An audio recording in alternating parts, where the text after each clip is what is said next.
Pois é, nós vamos esclarecer essa realidade, os desafios e o que pode ser feito para melhorar esse tempo com o Dr. Marcelo Cantarelli.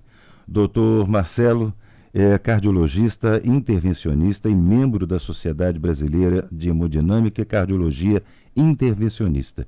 Doutor Marcelo, bom dia, um prazer falar com você, tudo bem, doutor? Bom dia a todos os ouvintes da Transamérica, da Tribuna. É um prazer estar com vocês. Doutor, quanto tempo em média o Brasil leva entre o início dos sintomas de um infarto e o atendimento hospitalar adequado? E como isso pode ser comparado a outros países, por exemplo? Essa é uma pergunta bastante difícil, né? Mas super importante, né? Importante porque o atendimento do infarto. O que é o infarto, na verdade, né? É quando você tem uma artéria do coração que entope totalmente. Sim. E essa artéria é que leva sangue para o músculo do coração bater, funcionar. Então, o tratamento é desentupir essa artéria, é abrir essa artéria. E isso tem que ser feito o mais rápido possível, porque senão esse músculo cardíaco para de funcionar, ele morre e vai deixar uma sequela ou a pessoa vai vir a óbito.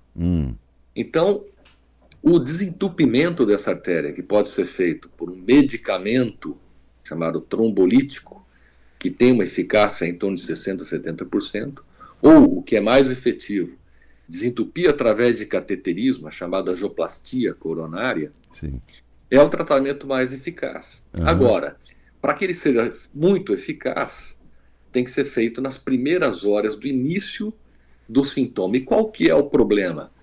Você tem que ter, para que tudo ocorra de uma maneira rápida, primeiro, a pessoa que está em casa precisa saber se está tendo infarto ou não. A pessoa que está do lado daquela pessoa tem que entender que aquilo é infarto. Então você precisa saber sinais e sintomas de infarto. Então esse é o primeiro ponto. O segundo ponto, identificando, você precisa ir o mais rápido possível até um hospital que seja preparado para fazer esse atendimento. Então você vai ter que saber como acionar o SAMU da sua região, ou no caso da impossibilidade, pegar qualquer outro meio de transporte e chegar até o hospital. Terceiro, chegando no hospital, o porteiro ali do hospital já tem que saber identificar que essa pessoa tem que ser atendida rápido. Urgentemente, né? Exatamente. Então, o pessoal da triagem ali no pronto-socorro tem que identificar, olha, dor no peito passa na frente de todo mundo. Pode ter alguém com corte ali sangrando, não, vai passar na frente, a dor no peito vai passar na frente. Por quê? Porque precisa fazer um eletro rapidamente. O diagnóstico do infarto é dado pelo eletrocardiograma, um exame simples. E tem que ser feito, idealmente, em até 10 minutos da entrada desse paciente no hospital. Identificado pelo eletrocardiograma, que aí o médico precisa ver identificar, precisa então correr para desentupir essa artéria. Se o hospital tem uma sala de hemodinâmica, uma sala de cateterismo cardíaco, e esse profissional, que é o cardiologista intervencionista, então vai ser feito a angioplastia. Em quanto tempo isso tem que ser feito? Em no máximo 90 minutos da entrada do paciente no hospital. E se não tiver essa sala de hemodinâmica profissional, é feito então a medicação na veia, trombolítico, para tentar dissolver o coágulo ali que está entupindo a artéria, e depois ir para o cateterismo num outro hospital. Sim. E esse trombolítico tem que ser dado em até 30 minutos. Por que tem esses tempos todos? Sim. Porque sabe-se através dos estudos que em até 90 minutos da entrada do paciente no hospital, você tem benefícios em termos de reduzir a chance de morte. Acima desses 90 minutos, a chance de morte praticamente dobra. E o tempo de atendimento, se a gente contar da casa da pessoa até chegar no hospital, qual é o tempo ideal? Em até 3 horas, se você desentupiu a artéria dessa pessoa do início do sintoma, ele vai ter uma chance de sobrevida de mais de 90%. Acima de 3 horas, você começa a cair esse tempo de sobrevida, vai reduzindo a chance de morte, como você comentou.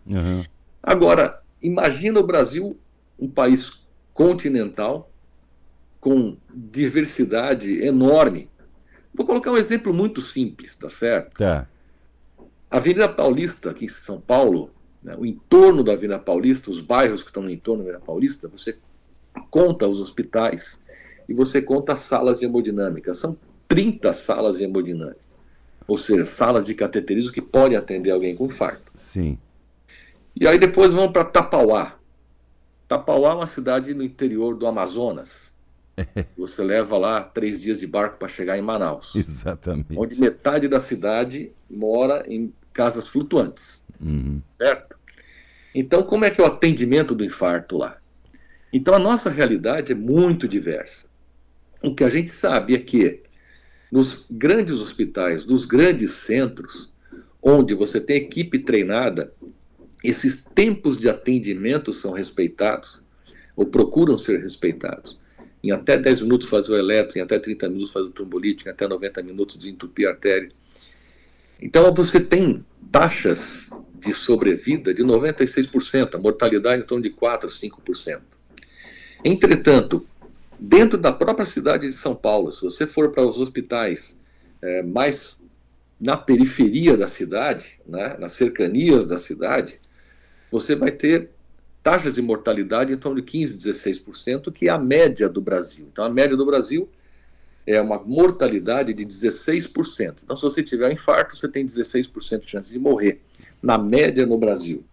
E aí você vai ter cidades ou regiões onde você vai ter essa mortalidade em torno até de 20%, 18%, e outras que são 4%, 5%, 6%.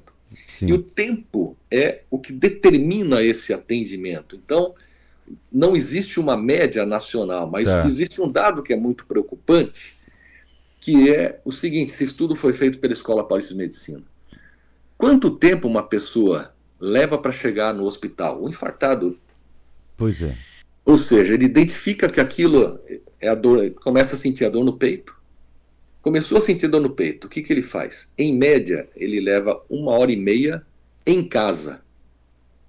1h30 para chegar no hospital. Para chegar. Então, ele demora para procurar ajuda.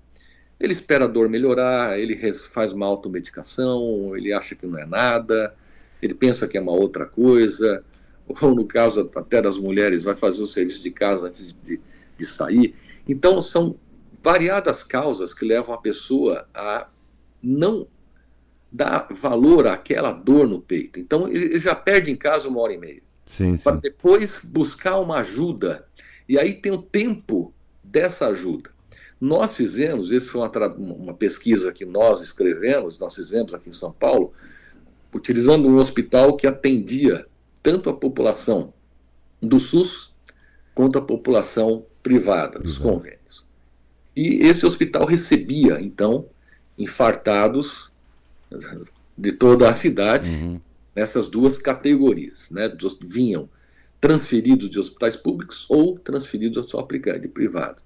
E aí você vê com a complexidade, quer dizer, uma cidade grande, trânsito e etc., e a logística de você ter ambulâncias à disposição ou não. E, em média, nesse trabalho, as pessoas que vinham da rede privada, com ambulâncias privadas, demoravam 4 horas para chegar no hospital. Sim. E as pessoas que vinham de hospitais públicos demoravam 6 horas. Ou seja, por que isso acontece? Você está lá no hospital, tem um infarto, precisa transferir para um outro hospital para fazer lá o cateterismo. O hospital precisa chamar uma ambulância, muitas vezes terceirizada. A ambulância está não sei aonde e tal. Então demora para a ambulância vir, demora para a ambulância sair, existe o trânsito. Então, essas questões logísticas, né, também têm que ser pensadas. Sim. Nós temos melhores resultados, inclusive na rede pública, quando existem protocolos muito bem escritos. Então existe aqui em São Paulo um exemplo muito bacana do Hospital Santa Marcelina, que fica em Itaquera, né, que é uma região mais periférica da cidade, mas que tem um protocolo com hospitais próximos, postos de saúde próximos, eles fazem o atendimento ao SUS, onde há um treinamento de toda uma equipe para identificar o sintoma, fazer o eletrocardiograma, saber que é infarto, colocar na ambulância, levar para o hospital central e fazer o procedimento. E com isso eles têm os tempos muito bem definidos e números bons de tratamento de infarto, como os grandes centros, como os grandes hospitais. Então, nós temos exemplos também no norte de Minas Gerais, por exemplo, em Montes Claros, Minas, que também existe um programa muito bem desenhado junto ao SAMU, e o Dr. Daniel Santos, que coordena isso lá, com resultados espetaculares, e tempos, e helicóptero, ambulância, ou seja, quando há uma situação desenhada. O nosso Ministério da Saúde tem a linha de cuidado do infarto, tem tudo isso desenhado.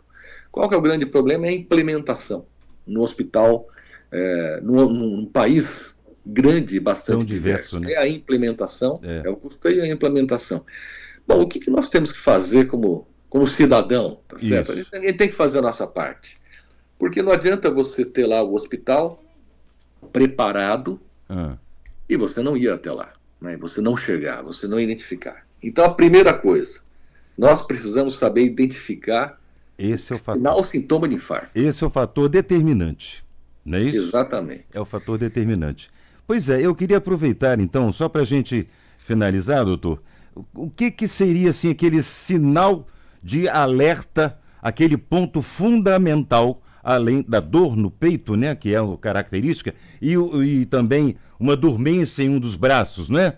Também é uma característica, a dor e a dormência de um infarto. O que seria aquele sinal de alerta para o cidadão, mesmo que não tenha uma ambulância, mas que coloque no carro e leve urgentemente para uma unidade de atendimento de infartado? O que seria esse sinal?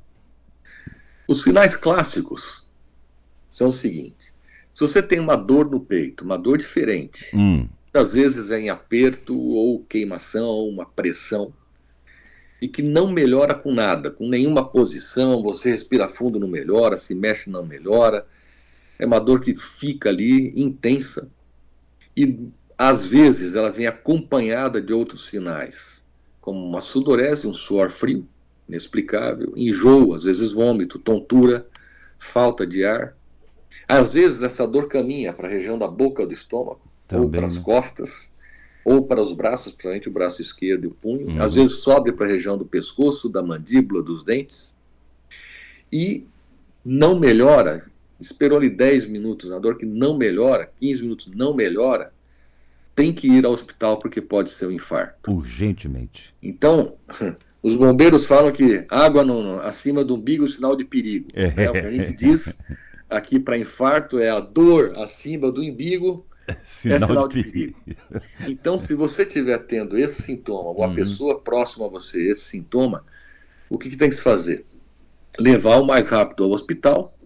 É exatamente o que nós temos que fazer. E no hospital, obviamente, enfermeiros, médicos, a equipe toda tem que saber atender o infarto corretamente, correr, priorizar esse paciente para ter o melhor resultado. Ótimo. Doutor Marcelo, eu quero agradecer imensamente sua participação, extremamente esclarecedora, e a sua disponibilidade também nos atender. Vamos voltar a falar sobre esse assunto em breve, viu? Forte abraço para você, doutor. Um abraço a você e a todos, e muito obrigado pela oportunidade. Bom dia.